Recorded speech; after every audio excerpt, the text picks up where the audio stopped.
আসসালামু আলাইকুম সকল আপু ভাইরা সবাই কেমন আছেন? আলহামদুলিল্লাহ আমি আপনাদের বোন অনেক ভালো আছি। আজকে সকাল সকালে এলাম শখের ছোট্ট বাগানে, ঘুরে ঘুরে দেখলাম আর কিছু সবজি তুললাম তাজা ফ্রেশ। এটা হচ্ছে আমার সবচেয়ে ভালো লাগার জায়গা, যেখানে এলেই মনটা শান্তি হয়ে যায়। পাখির কিচিরমিচির, চারিদিকে গাছের, একদম ছোট্ট একটা বাংলাদেশ। আজকে এই তো বাগান থেকে কিছু ডাটা তুললাম, মোটা মোটা রান্না করব মাছ দিয়ে। আর ছেলেরা ডাল খেতে চেয়েছিল, মশারি ডাল রান্না করব গাছ থেকে আম পেড়ে।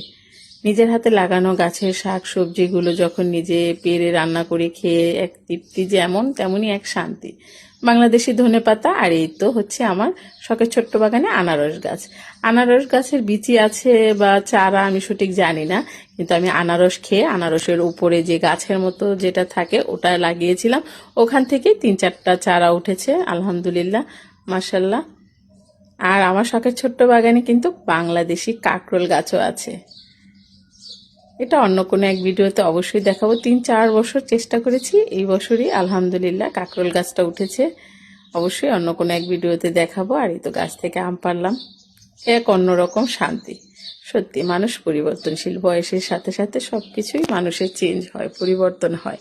একটা সময় সাজগোজ করতেই ভালো লাগতো, আর এখন গাছ লাগাতে ভালো লাগে, বাগানে সময় কাটাতে ভালো লাগে। প্রকৃতির মাঝেই যেন এক অন্যরকম ভালো লাগা কাজ করে। কার কার এরকম